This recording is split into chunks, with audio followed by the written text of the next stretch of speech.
చూస్ country delight, live better. ఇప్పుడే country delight యాప్ని download చేసుకోండి. గుండె చప్పుళ్లలోని తేడాలను ఇట్టే పసిగట్టగల డాక్టర్ ఎవరు? మనందరికీ తెలిసిన, అందరూ ఇష్టపడే, మెచ్చుకునేటువంటి డాక్టర్ గోపాలకృష్ణ గోఖలే గారు ప్రస్తుతం మనతో పాటు ఉన్నారు. స్పెషల్గా చెప్పేది ఏముంది, హార్ట్ సర్జన్ ఆయన. ఒకసారి సార్తో మాట్లాడదాం. ఎందుకంటే రీసెంట్గా చూస్తున్నాము హార్ట్ అటాక్స్ చాలా ఎక్కువగా పెరిగిపోవటం. ఈ మధ్యలో అయితే 1-2 రోజుల్లో ఒక డాక్టరు, తర్వాత ఒక కానిస్టేబుల్, ఇలా మనకి తెలిసిన సర్కిల్లోనే చాలామంది రోజు చూస్తూ ఉన్నాం చనిపోవటం. ఎందుకు అలా జరుగుతోంది? ఈ మధ్యకాలంలో ఎందుకు ఎక్కువ చూస్తున్నాం? దీనికి కోవిడ్కి ఏమన్నా లింక్ ఉందా? లేదు కోవిడ్ వ్యాక్సిన్కి దీనికి ఏమన్నా లింక్ ఉందా?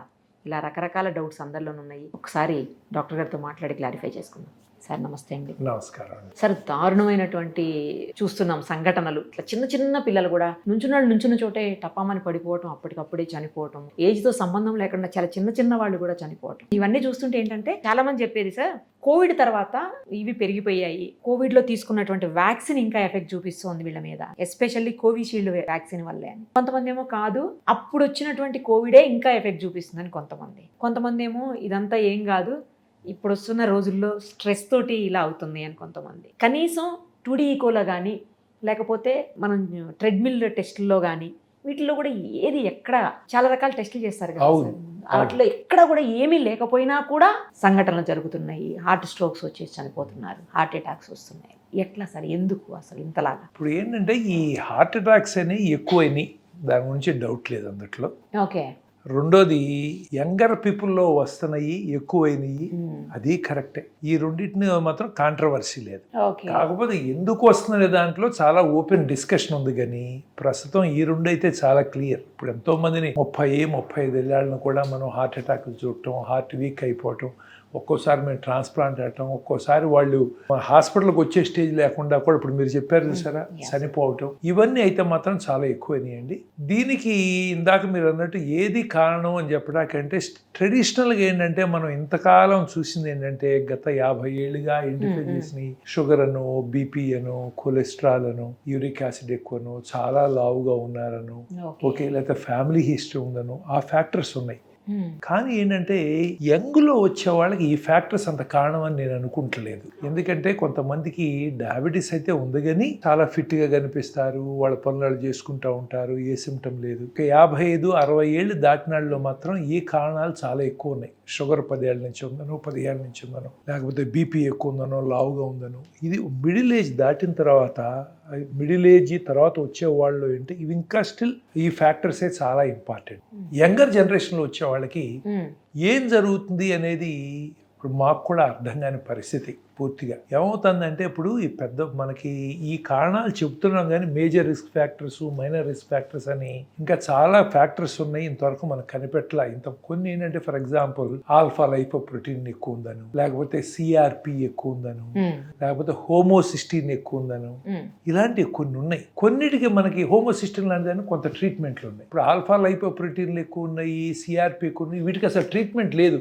ఇవి ఎందుకు ఎక్కువ ఉన్నాయి, ఎక్కువ ఉంటే ఏం చేయాలి? అట్లాగే ఇప్పుడు దాకా ఏంటంటే గుడ్ కొలెస్ట్రాల్ని, బ్యాడ్ కొలెస్ట్రాల్ని క్లాసిఫై చేసి కాన్ఫిడెంట్గా చెప్పేవాళ్ళు, మీకు గుడ్ కొలెస్ట్రాల్ ఉంటే ఏం పర్వాలేదు, ఎంత ఎక్కువ ఉంటే అంత మంచిది అని. ఇప్పుడు సైన్స్లో తెలియదు ఏంటంటే గుడ్ కొలెస్ట్రాల్ కూడా ఒక 60 దాటితే వాళ్ళలో కూడా గుండె జబ్బులు రావచ్చు. సోకాల్డ్ గుడ్ కొలెస్ట్రాల్ కూడా. బ్యాడ్ కొలెస్ట్రాలే ఇప్పుడు 150-200 దాటితే అంటున్నాము, గుడ్ కొలెస్ట్రాల్ కూడా. అలా కొత్త కొత్త కారణాలు వస్తున్నాయి. వీటిలో ఏమైందంటే ఇప్పుడు మనకి కోవిడ్ కూడా ఒక కారణమా అనేది డెఫినెట్గా డిస్కషన్ ఉంది. ఏమైందంటే కోవిడ్లో ఇప్పుడు హార్ట్ అటాక్ ఎందుకు వస్తుంది? రక్తనాళం నుంచి బ్లడ్ వెళ్తూ ఉండాలి. అది ఎందుకు దెబ్బతినచ్చు?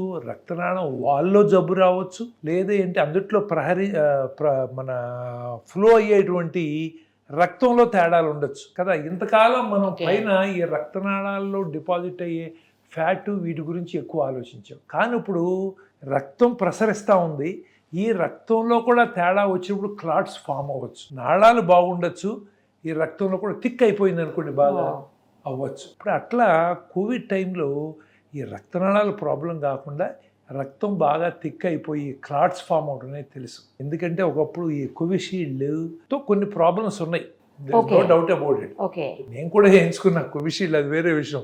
ఆలోచించుకుని టెన్షన్ చేసి హెల్త్ పాడగొట్టుకోలేము మనం. ఇప్పుడు ఏమైందంటే ఇనీషియల్గా వచ్చినప్పుడు అందరం కూడా చాలా టెన్షన్లో ఉన్నాము, ఏదైనా దొరికితే చేయిద్దాం అనుకున్నాము. ఇంతకుముందు వ్యాక్సిన్స్ డెవలప్ చేయాలంటే 10 ఏళ్ళు 20 ఏళ్ళు 25 ఏళ్ళు పట్టేది ప్రూఫ్ రావటానికి. ఇప్పుడు మన కోవిడ్ వచ్చినప్పుడు మన టైం ఉంది 6 నెలల్లో వ్యాక్సిన్స్ వచ్చింది. Correct sir. ఇప్పుడు సోకాల్డ్ టెక్నాలజీతో వచ్చినాయి కానీ వాటి సైడ్ ఎఫెక్ట్స్ వాటికి ఉంటాయి. మనం పూర్తిగా స్టడీ అవ్వలేదుగా. ఇప్పుడు యువతలేమో మరి లక్షల్లో మనుషులు చనిపోతున్నారు, అందుకని వచ్చినాయి. మరి ఈ వ్యాక్సిన్స్లో కూడా కొన్ని 100 మంది చనిపోతారు. ఇప్పుడు నేను ఆ టైంలో ట్రాన్స్ప్లాంట్ చేశాను. ఒక యంగ్ గర్ల్ పాప అమెరికా నుంచి వచ్చింది. వస్తే ఏంటంటే వాళ్ళ పేరెంట్స్ వాళ్ళు ఇండియాలో సెటిల్ అవుదాని వచ్చారు. 25, 27 అయ్యే రేంజ్లో ఉన్నారు.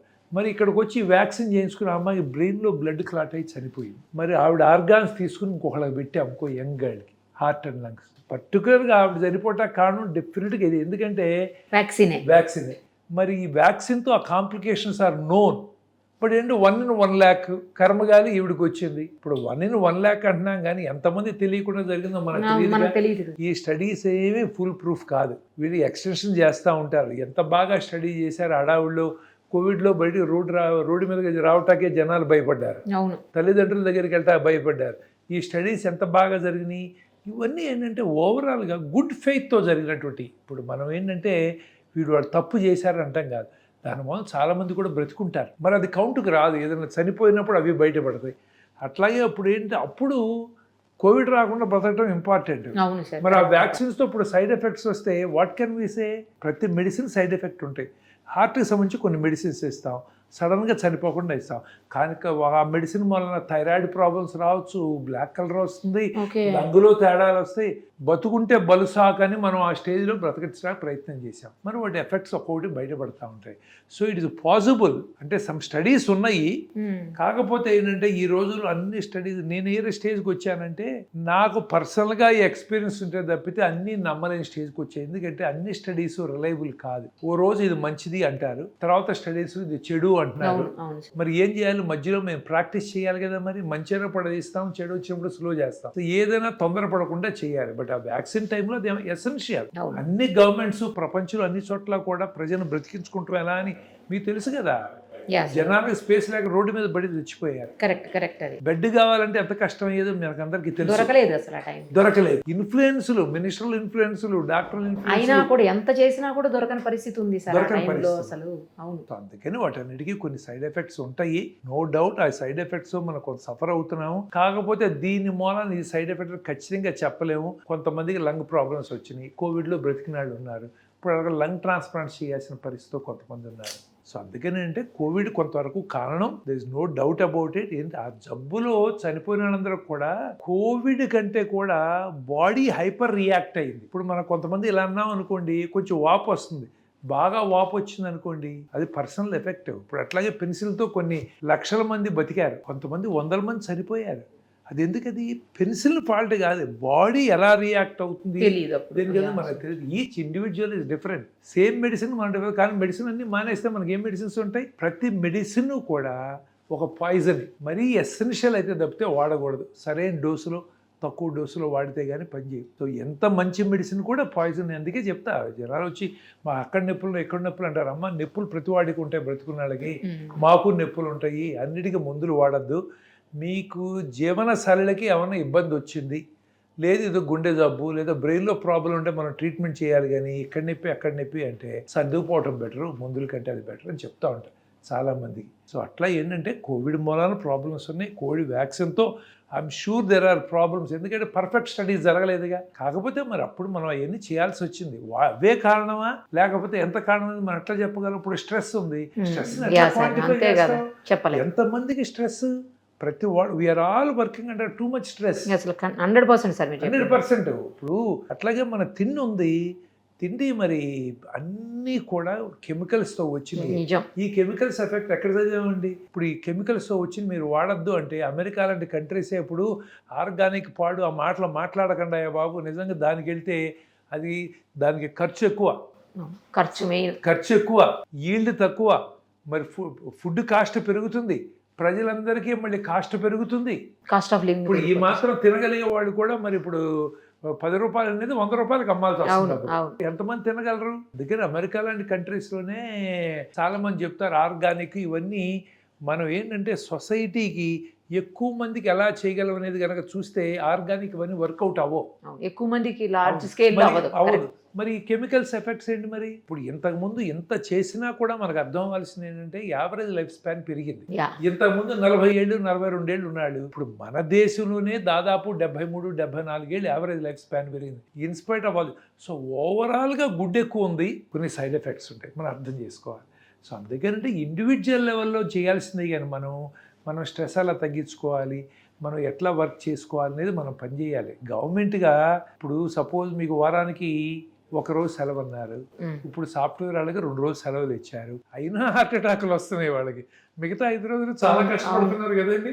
మరి ఎన్ని రోజులు సెలవులు ఇవ్వగలరు వాళ్ళు? ఇవ్వలేరు కదా. ఇప్పుడు అట్లాగే బాబు సెల్ ఫోన్లు మానేయండి, టీవీలు మానేయండి అంటే మనం ఒక పక్కన చెప్తున్నాం, ఒక్కొక్కరు 2 సెల్ ఫోన్లు పెట్టి తిరుగుతున్నారు. నిజం, అది నిజం సార్. నేను కూడా తిరుగుతాను.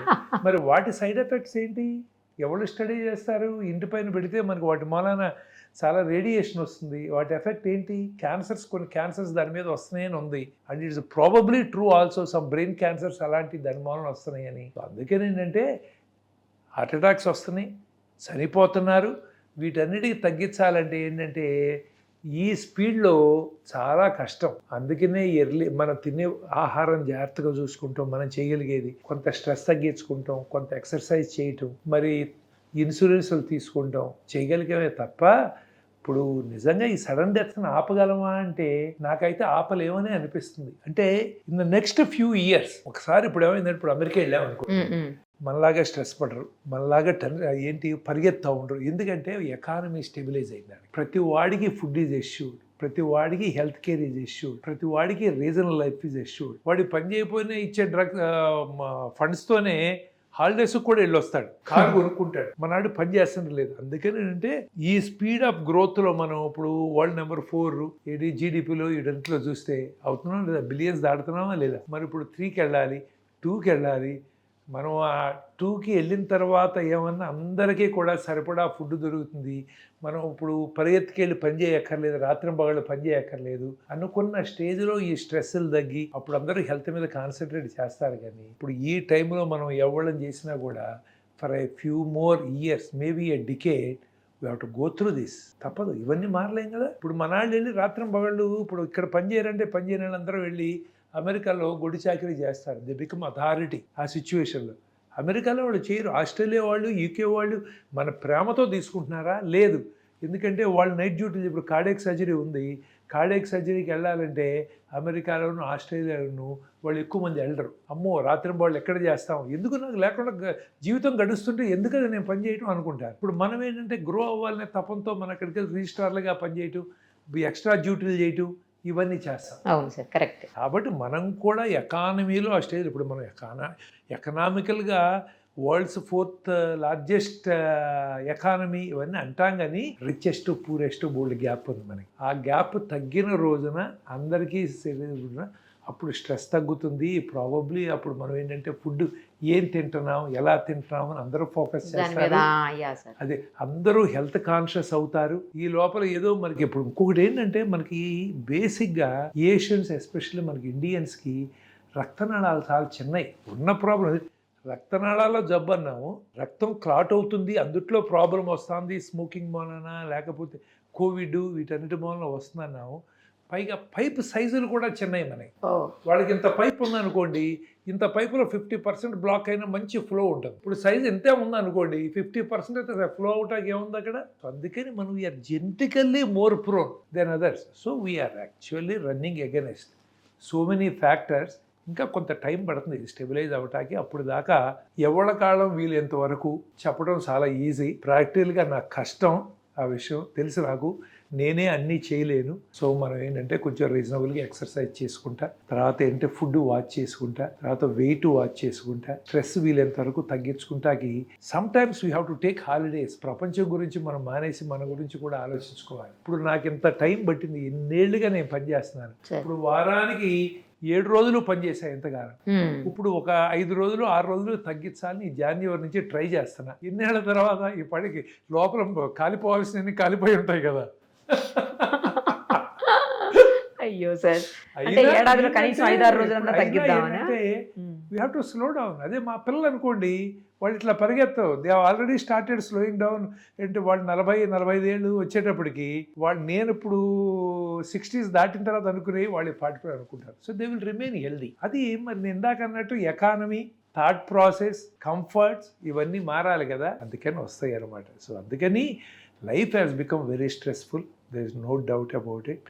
But unless we take extra time to cut down stress చేయాలి. ఇప్పుడు మీరు ఏమంటారంటే అందరం వచ్చి మనం చాలా ఈజీ చెప్పటం, మీరు మెడిటేషన్ చేయండి, ఎక్సర్సైజ్ చేయండి అని అంటాం. కానీ ఏమవుతుందంటే నేను ఇన్నేళ్ల నుంచి 35 ఏళ్ళ నుంచి ప్రాక్టీస్ చేస్తున్నాను హార్ట్ సర్జరీ. 85 అంటే ఇప్పుడు ఏంటి 40 ఏళ్ళు, యాక్చువల్లీ 40 ఏళ్ళు అయినా కూడా నాకు అన్నీ తెలుసని నేను కాన్ఫిడెంట్గా చెప్పలేను. నేను there is so much I don't know. ప్రతిరోజు నేర్చుకుంటానే ఉంటాం, కాన్ఫరెన్స్లకు వెళ్తాం, ఇంకా టెక్నాలజీస్ నేర్చుకుంటాం. మరి అటువంటిప్పుడు నువ్వు సడన్గా మానేసి నేను ఈ స్ట్రెస్ తగ్గించేసుకోవాలి, మెడిటేషన్ చేస్తాను కూర్చుంటే వస్తుందా? దానికి కూడా కొన్ని సంవత్సరాలు ప్రాక్టీస్ చేస్తే మనం స్ట్రెస్ని తగ్గించుకోగలం. ఓవర్ నైట్ సడన్గా తినేసి కూర్చుంటే స్ట్రెస్ తగ్గదు, మనకి తగ్గదు. కూర్చుంటే 10 నిమిషాలు కూర్చుంటే మనకి మెడిటేషన్ వచ్చేస్తుంది అనుకో.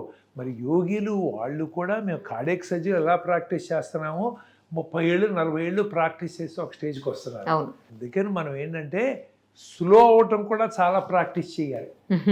రిలాక్స్ అవటం అనేది మర్చిపోయాము మనం. ఇప్పుడు మనం భోజనం చేస్తున్నా సెల్ ఫోన్లు మోగితే చూసుకుంటూనే, ఇప్పుడు అది కాదు, రష్యాకిను యుక్రెయిన్కి ఏం జరుగుతుంది ఏం అవసరం వాడితో మనకి. అయినా అంటే కొంత నాలెడ్జ్ ఉండాలి, జనాలు అనొచ్చు ఈడేంటి ఇలా అంటాడని, ప్రపంచం తెలియాలి.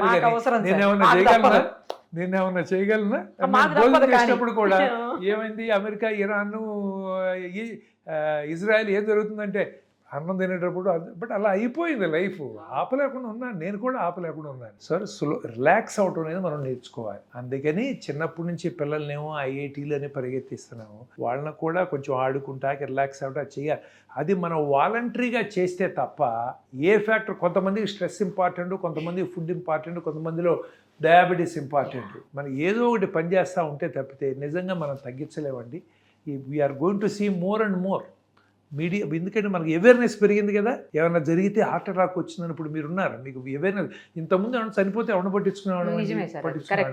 సో అందుకని ఏంటంటే మనం ఫ్యూ మోర్, నేను అనుకుంటున్నాను at least another decade we are going to this, ఇది ఎపిడమిక్ ఆఫ్ దిస్ థింగ్ అండి. ఇప్పుడు నుంచి జనాలు కొంచెం రిలాక్స్ అవడం నేర్చుకుని కొంచెం వాళ్ళ హెల్త్ జాగ్రత్తగా చూసుకుంటా మనం ఓకే, మనం అన్నిటికీ పరిగెత్తద్దు అని అనుకుంటే, నేను చెప్తున్నాను కదా, నాకు 35 ఏళ్ళు పెట్టాడు కార్డియాక్ సర్జరీ ప్రాక్టీస్ చేసిన. I want to slow down. నేను లేకపోతే ప్రపంచం ఆగదు, నాకు తెలిసి ఆ విషయం. బట్ మనం ఎంతసేపు మనం లేకపోతే ప్రపంచం ఆగిపోతుంది, ఫ్యామిలీ కొంపలు మునిగిపోతాయి అనుకునే ఫాల్స్ ఒపీనియన్లో పరిగెత్తున్నాము. So we need to relearn lot of things. Younger they start, they are going to stay healthy, probably enjoy the fruits better. కానీ నాకు డౌట్ ఏంటంటే సార్, మీరు స్ట్రెస్ తోటి అన్నారు, ఓకే నేను కూడా అది ఒప్పుకుంటాను, స్ట్రెస్ వల్ల చాలా ప్రాబ్లమ్స్ వస్తాయి. పిల్లల్లో స్ట్రెస్ ఏంటి, పిల్లలు ఎందుకు మరి? ఏమండి ఈ రోజుల్లో పిల్లలకు ఉన్న స్ట్రెస్ తల్లిదండ్రులతో, టీచర్స్తో తక్కువ అండి. ప్రాబబ్లీ వాళ్ళకి స్ట్రెస్ తక్కువ ఉండేది వాళ్ళ గ్రాండ్ పేరెంట్స్తోనేమో అని నాకు ఇప్పుడు అనిపిస్తున్నావు, గ్రాండ్స్ అన్నావు. సో అందుకని ఏంటంటే మనం వెనకేసుకు వస్తాం కాబట్టి వాళ్ళ గ్రాండ్ చిల్డ్రన్ అనుకుంటా. కానీ ఎంత స్ట్రెస్ అండి పిల్లలకి, ప్రతిదానికి కంపేర్ చేస్తాం. పిల్లల్లో సూసైడ్స్ ఎన్ని పెరిగినాయి, మార్కులు రాలేదని. మొన్న మధ్య కదండి, ఇప్పుడు ఈ ఇయర్ లాస్ట్ ఇయర్ ఉంటాను, ఏదో మెడికల్ కాలేజీలో సీట్ రాలేదని సూసైడ్. అయ్యో 10th క్లాస్ ఫెయిల్ అయితే సూసైడ్. నేను ఏంటంటే చాలా స్ట్రెస్. వాళ్ళకి చిన్నపిల్లలుగా ఉండట్లేదు కదా మనం నువ్వు అది అవ్వచ్చు ఇది అవ్వచ్చు అన్నీ చేస్తున్నాం. I have gone through this. నేనేమి చేయలేదు అవతల చెప్పలేదు, నా ప్రాక్టికల్ లైఫ్ ఎక్స్పీరియన్స్తో చెప్తున్నాను. We have done that. We have put children under lot of stress. We are keeping them under stress. వాళ్ళు హాయిగా ఆడుకుంటాకి, వాళ్ళ మైండ్లో ఎక్స్ప్రెస్ చేయటానికి కూడా మనం టైం ఇవ్వట్లేదు కదా. అందుకేనంటే ఉన్నాయి, బట్ అవే కాదు ఇంకా ఫ్యాక్టర్స్ ఉన్నాయి. ఇప్పుడు వాళ్ళ ఫుడ్, మనతో పాటు వాళ్ళు అదే ఫుడ్ తింటారు. అట్లాగే పిల్లలు గుండె జబ్బులు ఉంటాయి చిన్నపిల్లల్లో. మనం అందరికీ టెస్టులు చేయించాం కదా. ఇప్పుడు వాటిని బాగా, ఇప్పుడు నేను చెప్పానని చెప్పి ఎవరే నువ్వు డాక్టర్ గోఖలే చెప్పాడు, నువ్వు ఈ నుంచి చదువు తగ్గించు, బయటికి వెళ్ళి 1 గంట పరిగెత్తన్నా అనుకో, టపాన్ చనిపోయాడంటే వచ్చి తిడతారు నన్ను. ఎందుకంటే ఇప్పుడు పిల్లల్లో కూడా కొన్ని గుండె జబ్బులు ఉంటాయి. వాళ్ళు ఎక్సర్సైజ్ చేసేటప్పుడు, స్ట్రెస్లో ఉన్నప్పుడు అట్లా అయిపోతాయి. కొన్ని జబ్బులు ఉన్నాయి. అందుకని అమెరికా లాంటి వాటిలో అంటే స్కూల్ కాంపిటీషన్స్కి వెళ్ళే ముందర వాళ్ళకి టెస్టులు చేస్తారు. బై బర్త్ తేడా హైపర్ట్రోఫిక్ కార్డియోమయోపతి అని ఉంటారు, అయోటిక్ స్టెనోసిస్ అని కొన్ని జబ్బులు ఉంటాయి. అట్లాగే హార్ట్లో ఇంకా కొన్ని మయోపతి, ఒక్కోసారి వైరల్ ఇన్ఫెక్షన్స్ ఎంత కామన్. మనం లేటెస్ట్ ట్రీట్మెంట్లు తీసుకొస్తున్నాం, కానీ నేచర్ ఏంటి, ఏదో రకంగా చంపాల్సిందే కదా మనని. మరి చైనాలో వుహాన్లో వైరస్ అనండి, కోవిడ్ అనండి, ఇలాంటి ఎన్ని వస్తున్నాయో మనకు తెలియదుగా. ఇప్పుడు మనం యాంటీబయాటిక్స్తో బ్యాక్టీరియా రెసిస్టెంట్ కొత్త బగ్స్ వస్తున్నాయి, we are also contributing to it. వాటితో మరి హార్ట్లో కొంతమంది మయోపతిలు వచ్చి హార్ట్ వీక్లు అయి ఉండొచ్చు, వాళ్ళు సడన్గా చనిపోతారు. అందుకంటే మనం బాగా కనిపిస్తున్నాడు కాబట్టి ఇటు బాగున్నాడు, పిల్లడు కాబట్టి చాలా బాగున్నాడు అని అనుకుంటే అది లేదు. ఇప్పుడు తల్లిదండ్రులకి ఎర్లీగా హార్ట్ ప్రాబ్లమ్స్ వచ్చినప్పుడు వాళ్ళ కొలెస్ట్రాల్ లెవెల్ 10 ఏళ్ళు 12 ఏళ్ళ లెవెల్ నుంచి చెక్ చేయాలి వాళ్ళకి. ఇప్పుడు అట్లా మల్టిపుల్ ఫ్యాక్టర్స్ ఉంటాయి వీటన్నిటిలో. మనం నోటీస్ ఎక్కువ చేస్తున్నాము, మనం మరి అన్హెల్దీ హ్యాబిట్స్ ఎక్కువ అయిపోయినాయి. ఇప్పుడు కష్టపడటం అనేది అంటే physical activity helps health better than mental activity. మరి ఇంతకుముందు ఫిజికల్ యాక్టివిటీ ఉండేది, ఇప్పుడు లేదు. అట్లా అని చెప్పి వాళ్ళు చనిపోయేవాళ్ళు. ఇప్పుడు ఇంతకుముందు లైఫ్ స్పాన్ తక్కువ ఎందుకు ఉందంటే వైరల్ ఇన్ఫెక్షన్స్ వచ్చి చనిపోయేవాళ్ళు, బ్యాక్టీరియల్ ఇన్ఫెక్షన్స్ చనిపోయేవాళ్ళు. ఇప్పుడు అవి కాకుండా మనం ఎక్కువ కాలం బ్రతుకుతున్నారు, వాళ్ళు దీంతో చనిపోతున్నారు. 65-75 మధ్యలో వస్తేనేమో హార్ట్ జబ్బులు చచ్చిపోతున్నారు, 75 దాటితేనేమో క్యాన్సర్స్తోనూ, లేకపోతే డీజనరేటివ్ ఆల్జీమర్స్, లేకపోతే చూసేవాళ్ళు లేకో వాడితో చనిపోతున్నారు కదా. ఏదో రకంగా ఒక స్టేజ్ దాటితే వస్తుంది. కాబట్టి ఏంటంటే మనం ఐ థింక్ ఇప్పుడు వీ నీడ్ టు, ఇప్పుడు మోడీ గారు yoga, he's trying to promote his best because they are good. ఇప్పుడు అట్లా అని చెప్పి మోడీ గారికి ఎంత స్ట్రెస్ ఉంటుంది, అంతే కదా సార్. ఇప్పుడు మందంతా స్ట్రెస్ ఎంత అంటే నిజం. ఇప్పుడు అక్కడ అపోజిషన్ నుండి చుట్టూ యుద్ధాల నుండి దేశాన్ని బాగు చేయాలని ఒక తపన, మనం బాగు చేయాలి, కంట్రీని ముందర తీసుకెళ్ళాలి. ఎందుకంటే మన ఈ కంట్రీ ఇన్ని 75 ఏళ్ళు దాటిన తర్వాత కూడా ఉన్నామంటే దానికి కారణం మన లీడర్సే. మరి మంచి లీడర్స్ మనం చేయాలనుకుంటే ఒక్క leader can change lakhs of people's lifes. That is what is happening now కదా. మరి అది బాగు చేయాలని అందరి కోసం అంత ఆయనకి స్ట్రెస్సే కదా. ఇప్పుడు మెడిటేషన్ చేయిస్తే ఏంటి, ఆయన మెడిటేషన్ ఆయన చేసుకోవచ్చు, ఇప్పుడు యోగా చేస్తే హెల్త్కి మంచిది. It's proven.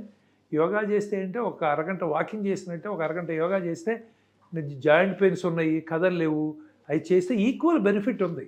ఓకే, మరి ఈక్వల్ బెనిఫిట్. దీనికి ఏంటి మనం వేలు కట్టక్కర్లేదు, ఇలాంటివన్నీ ఉన్నాయి. సో అందుకని అంటే ఇది ఇస్ అ కాంప్లికేటెడ్ స్టోరీ.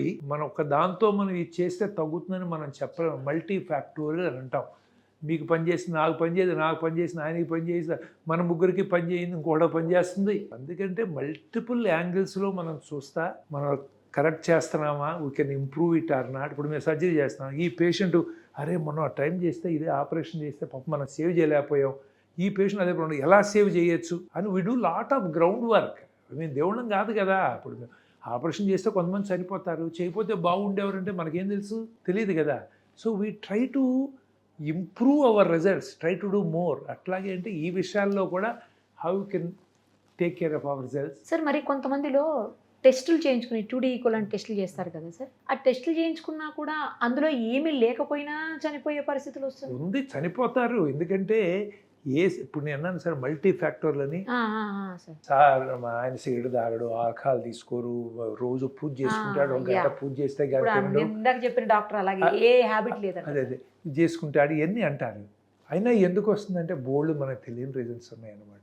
అట్లాగే ఇప్పుడు ఈ ఎకోలు, ఈసీజీలు ఒక 20 ఏళ్ల తర్వాత ఏంటో డాక్టర్ అది ప్రిమిటివ్ టెస్టులు చేసేవారు, ఇంత సింపుల్ టెస్ట్ పైన ఎలా పెడితే తెలిసిపోతుంది అనేది టెస్టులు వస్తాయి. ఇది డెవలప్ అవుతాయి అనమాట.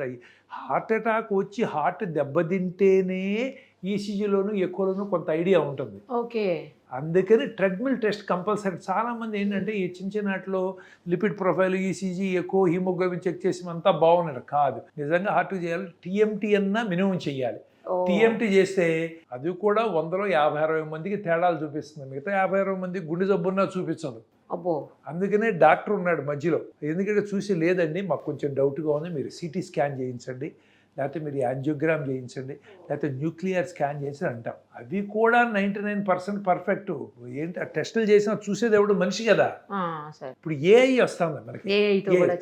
ఏఐ వచ్చినప్పుడు ఏమవుతుందంటే నా ఎక్స్పీరియన్స్ 100 మందిలో ఉంది, నేను మళ్ళీ ఒక సంవత్సరం అయితే మర్చిపోవచ్చు. ఏఐ మర్చిపోదు, ఆ 100 మందిని కలెక్ట్ చేస్తుంది, నోట్ అవుట్ వాడిని ఆ యాంగిల్లో కూడా చూస్తుంది. ఎందుకంటే it is going to make things even better. టెస్టులు బాగున్నంత మాత్రాన డాక్టర్ దగ్గరికి వెళ్ళి వచ్చాం బాగున్నాడు, అడిగిన డాక్టర్ పనిమాలిన డాక్టర్ ఇవాళ చచ్చిపోయాడు మొన్నే చూసాం అంటే అది డాక్టర్కి లిమిటేషన్స్ ఉన్నాయి, మనిషి కదా, టెస్టులకి లిమిటేషన్స్ ఉన్నాయి. అందుకని 3-4 టెస్టులు చేస్తే వాటి సెన్సిటివిటీ పెరుగుతుంది 50 నుంచి 60.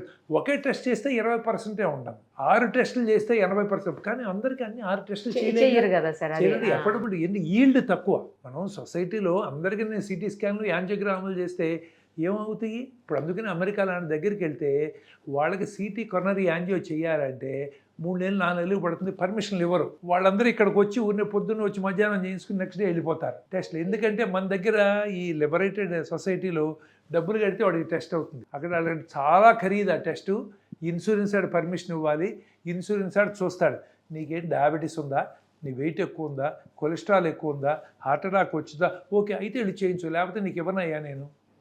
ఎందుకంటే ఇన్సూరెన్స్ ఆడు ఏం చేస్తాడు, వాడు డబ్బులు సేవ్ చేసుకోవాలిగా, ఈజ్ డూయింగ్ బిజినెస్. సో అందుకని ఏంటంటే మనం టెస్టులు చేసి నార్మల్ అన్నంత మాత్రాన గ్యారంటీ లేదు మనకి. ఆ ఓన్లీ థింగ్ అంటే మనం ఒక 60% పాజిబిలిటీ లేదంటాం. మరి ఆ 100లో 40 మంది గుండె జబ్బు ఉంది, మేము మిస్ అవుతున్నాం. ఇవన్నీ ఇప్పుడు ఏఐ అలాంటివి వచ్చినప్పుడు సెన్సిటివిటీ పెరుగుతుంది, కొంత హెల్ప్ చేస్తాయి. కాకపోతే వాటితో హామ్ ఏంటో మనకు తెలియదుగా. ఇప్పుడు ఫుడ్ లేని రోజున కెమికల్స్ వేసి ఎకరానికి 10 బస్తాలు బదులు 40 బస్తాలు చేసాం. వాటి ప్రాబ్లం ఏంటో ఇప్పుడు ఫేస్ చేస్తున్నాం. అట్లాగే ఏఐతో ప్రాబ్లమ్స్ రేపు పొద్దున్న వచ్చి మరి అవన్నీ మనకంటే స్మార్ట్ అయిపోయి ఏ ఆపరేషన్ నువ్వు కాదు కూర్చో, నువ్వు కింద ఊడు లేకపోతే సామాన్లు కడుగు, నేను ఆపరేషన్ చేస్తాను అంటే ఏమో తెలియదు. నేను ఆపరేషన్ చేసిన సామాన్లు నువ్వు కడిగంటే కడగాల్సిందే లేదు. అలా ఉంటాయి అనమాట. సో బై కానీ యాక్చువల్లీ మరి ఏదన్నా సిమ్టమ్స్ని తెలుసుకొని జాగ్రత్త పడేదానికన్నా ఆప్షన్ ఉందా సార్? ఉంటాయి, కానీ 25-30% of heart attacks happen silently. సడన్గా నిద్ర సరిపోతారు. అంటే ఇవన్నీ చేస్తే మనకు డిప్రెషన్ వస్తుంది, కానీ మనం స్టిల్ ఏంటంటే అందుకని అంటాం చెస్ట్ పెయిన్ వచ్చినా, మెడలో పెయిన్ వచ్చినా, కొత్తగా 40 ఏళ్ళు దాటిన వాళ్ళకి ఇంతకుముందు బాగా నడవగలుగుతున్నావు, 4 అడుగులు వేస్తుంటే ఇంతకుముందు లాగా నడవలేకపోతున్నావు, ఆయాసం వస్తుంది, లేదు ఇక్కడ మంట అనిపించినా బాబు అది గుండె జబ్బు ఏమో ఎక్స్క్లూడ్ చేయండి అంటాం. అలా వచ్చిన వాళ్ళలో ఒక 10-15% గుండె జబ్బులు ఉంటాయి. మిగతా 85-90 మంది గుండె జబ్బులు కాదు. ఈ gastric irritation, muscle pain, bone pain ఉంటాయి.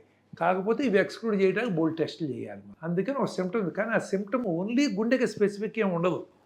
ఇక్కడ పెయిన్ వచ్చిందంటే స్కిన్లో ప్రాబ్లం రావచ్చు, పైన మజిల్లో కింద మజిల్లో రావచ్చు, బోన్లో రావచ్చు, హార్ట్ బయట ఉన్న ఈసోఫాక్స్, ఇంటెస్టైన్స్ వాటిలో రావచ్చు, గుండెలో కూడా కావచ్చు. కాకపోతే అవన్నీ చంపవు కాబట్టి దీనికి కొంచెం టెస్టులు చేస్తాం. కానీ చాలాసార్లు డాక్టర్లు కూడా నేను బాగున్నాను, ఎక్సర్సైజ్ చేస్తున్నాను, నా డయాబెటీస్ లేదు, నాకు గుండె జబ్బు ఎందుకు వస్తుంది, ఏదో ఫ్యాన్ వేసుకుని లాగుతారు, టప్పని అయిపోతారు. సో ఏం డాక్టర్లకి ఏమీ ఎక్సెప్షన్ లేదు. చాలాసార్లు డాక్టర్లు కూడా ఇదే ప్రాబ్లం. కొంతమంది పేషెంట్స్ వస్తారు, సార్ మేము డాక్టర్ దగ్గరికి వెళ్ళాం సార్, గుండె జబ్బు నీకేమీ లేదయ్యా బాగుందన్నారు, యాంజియోగ్రామ్ చేయండి సార్ అని అడిగాం. యాంజియోగ్రామ్ వద్దన్నాడు సార్ డాక్టర్ గారు, అయినా మేము ఇన్సిస్ట్ చేసాం, యాంజియోగ్రామ్స్ ఇన్ని బ్లాక్లు ఉన్నాయి, మనం మీ దగ్గరికి సర్జరీకి వచ్చామంటారు. సో అది కూడా చూస్తాం మేము. సో అందుకని ఓవరాల్గా ఏంటంటే యూనిట్లో కొంత ఫిలసాఫికల్గా వెళ్ళి మనం ఆరోగ్యం జాగ్రత్తగా ఉంటాం, మనం కొంత స్లో అవటం, కొంత టైం మనకంటూ మనం కేటాయించటం. ఓకే, మనం చేసేది కూడా మనం ఒక్కొక్కసారి మనం ఇంట్రోస్పెక్ట్ చేసుకుంటాం. ఇలాంటివి చేసుకుంటూ ఉంటే ఓవరాల్గా సొసైటీ ఇంప్రూవ్ అయ్యే కొద్దీ ఇవి కూడా తగ్గుతాయి తప్ప అప్పుడు అమెరికాలో ఇంత తొందరగా జరగవు. 30-35 ఇయర్స్కి వాళ్ళకి ఈ ప్రాబ్లం లేదు. వాళ్ళకి ప్రాబ్లం ఎందుకంటే మరి వాళ్ళు ఐఎమ్ షూర్ పొల్యూటెడ్ ఫుడ్ తింటున్నారు, కాకపోతే పొల్యూషన్లో వాళ్ళ రెస్ట్రిక్షన్స్ ఎక్కువగా. మనం ఏదైనా చేయొచ్చు. ఆర్ఎంపీ నా పక్కనే ఆర్ఎంపీ ప్రాక్టీస్ చేసి మొన్న ఎవరో వేశారు, ఎక్కడో అహ్మదాబాద్లోనో ఎక్కడో 800 గుండె ఆపరేషన్ చేశాడని చెప్పారు. వాడు సర్జరీ చేయలేదు, స్కిన్ ఇన్జెక్షన్ ఇచ్చాడు, వాడి దగ్గర 300 మంది వెళ్ళాడు, 3 సంపాదించాడు, 3 పేరుంది, చివర పట్టుకుని జైల్లో వేశారు. నా పక్కనే ప్రాక్టీస్ చేయొచ్చు, మనం ఏదైనా చేయొచ్చు ఈ దేశంలో కదా. అదే మందులు ఇవ్వటానికి మేము ఎస్టేట్ చేస్తాం, ఆర్ఎంపీ ఎంపీలు రాసేస్తారు. సో కాబట్టి నేను అనేది ఏంటంటే వీటిలో మన దేశంలో డ్రగ్స్ ఉంది, మన దగ్గర ఉన్న డ్రగ్స్ అన్నీ కూడా FDA అప్రూవ్ రావు. ఎందుకు మరి? వాళ్ళ చాలా స్ట్రిక్ట్ స్టాండర్డ్స్ ఉంటాయి వాళ్ళకి. మన దగ్గర ఆ స్టాండర్డ్స్ లేవు. యూరోప్లో కొంచెం తక్కువ స్టాండర్డ్స్, అందుకని మన మందులు కొంచెం యూరోప్లో తొందరగా అవుతాయి. బట్ అమెరికాలోకి వెళ్ళిన డ్రగ్ అంటే బోల్డ్ స్టాండర్డ్, వాళ్ళు వస్తారు, ఇన్స్పెక్ట్ చేస్తారు, తీస్తారు, బోల్డ్ ఇన్స్పెక్షన్లు, ఒప్పుకోరు, ఇన్ని ఉంటాయి. మరి ఎంత పొల్యూషన్ ఉందో మన మందుల్లో కూడా ఉందా లేదా? ఆ మందులతో చాలా మంది బతుకుతున్నారు, కానీ కొంతమంది ప్రాబ్లమ్స్ వస్తున్నాయి. అంటే మీరు కనుక ఏది మనం రిస్క్ బెనిఫిట్ రేషియో చూసుకుంటే చాలామంది సర్వ్ అవుతున్నారని కొంతమందికి రిస్క్ పెరుగుతుంది. ఓకే. మరి అవన్నీ మన స్టాండర్డ్స్ ఇంప్రూవ్ అయిన రోజున అప్పుడు మనం డెవలప్డ్ కంట్రీ. ఇప్పుడు ఈ రోజున మనం 4th లార్జెస్ట్ ఎకానమీ అయినా ఎవరినో ఒక్కడిని వచ్చి ఇది డెవలప్డ్ కంట్రీ అనమనండి. మనకున్న వెనకాల ఎకానమీస్ ఉన్నాయి. ఇప్పుడు ఐ థింక్ లండన్, ఫ్రాన్స్ ఇవన్నీ behind us, but they are developed countries, we are not developed countries. ఆ స్టాండర్డ్స్ రాలేదుగా.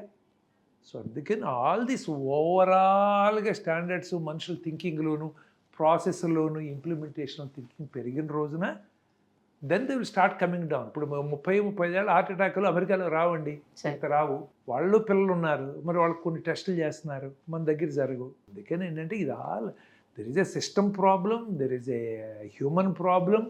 ఇవన్నీ కూడా ఏంటంటే మనం ఓవర్ నైట్ దీనికి ఇది మనం చేస్తే వెంటనే రికవర్ అవుతాము అన్నట్టు ఉండదు. ఇవన్నీ ఆలోచించాలి. తెలియని చాలా ఉన్నాయి.